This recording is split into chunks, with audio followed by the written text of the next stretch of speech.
विवेक जी एक मिनट आ रहा हूं दोनों के पास आ रहा हूं मैं। पहले मैं विवेक जी आपके पास आ रहा हूं क्योंकि आपने बड़े सवाल उठाए।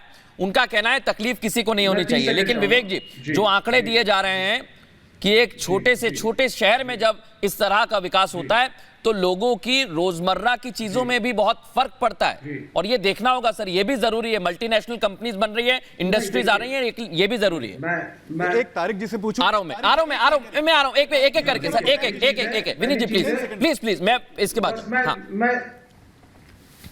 कहिए विवेक जी।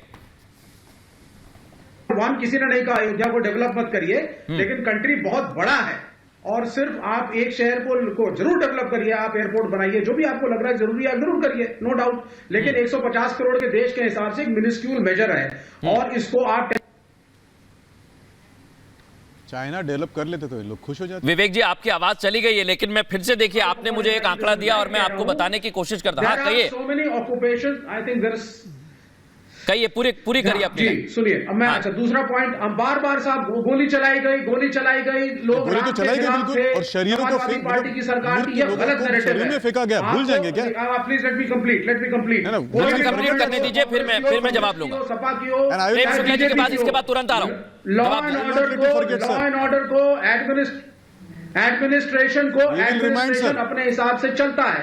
आप उस वक्त अगर आप डिटेल में जाएंगे, देखिए sir, shot in the head and the bodies were. Vivek ji देखिए, सुनिए मेरी बात, एक मैं बात कहना चाह रहा हूं। विवेक जी करने देंगे, एक और बात मैं लहरी जी से पूछना चाहता हूं। एक मिनट विनीत जी, मैं आ रहा हूं मैं प्लीज एक मिनट। प्रेम शुक्ला जी बड़ी देर से वेट कर रहे हैं, मुझे जवाब भी लेना है ना, उनसे सवाल पूछे जा रहे हैं। तो विवेक जी आपने सवाल पूछे कि जब अयोध्या का विकास हो रहा है तो बाकी जगह भी विकास होना चाहिए, और मैं सीधे प्रेम शुक्ला जी से कहूंगा, कोई लाग लपेट नहीं। प्रेम शुक्ला जी, मैं आपसे सवाल कर रहा हूं और आपको जनता को बताना पड़ेगा, जब अयोध्या और काशी और उज्जैन का विकास हो रहा है।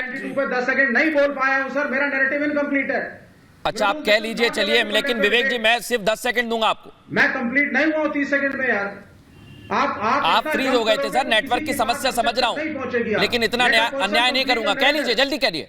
मैं वेट करा, जब आप वापस आए तभी मैंने बोला। अच्छा कहिए, फटाफट कहिए। दीजिए ना सर, मैं तो कंप्लीट करना चाहता था। मुलायम सिंह यादव बोलने नहीं दिया आपने मुझे। कहिए फटाफट कहिए। बात है, मुलायम सिंह यादव को हम लोग जो कम्युनिस्ट हैं हम मानते हैं, he was the tallest leader of secularism in this nation. एक मिनट सर, फिर वही दिक्कत होगी। देश में जो काला धब्बा 6 दिसंबर 1992 को एक मॉब गया और ढांचा तोड़ करके चला आया, बिना कोर्ट के परमिशन के, बिना एडमिनिस्ट्रेशन के परमिशन के, और पूरे विश्व के अंदर जो हमारे देश का मुंह काला हुआ था, वो मुलायम सिंह यादव की वजह से इस देश की छवि बची है।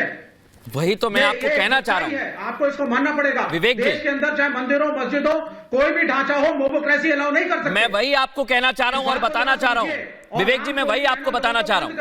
कानून के अंदर बहुत सी धाराएं, कानून के अंदर बहुत सारे उपाय होते हैं, लेकिन कानून के अंदर यह नहीं लिखा था कि आप तुरंत कोई और भी उपाय कर सकते थे। गोली मारने का क्या एक ही उपाय बचा था? इस पर प्रशासन पर सवाल उठे, कलेक्टर पर सवाल उठे। मैं अंदर जाऊंगा सर इतिहास में।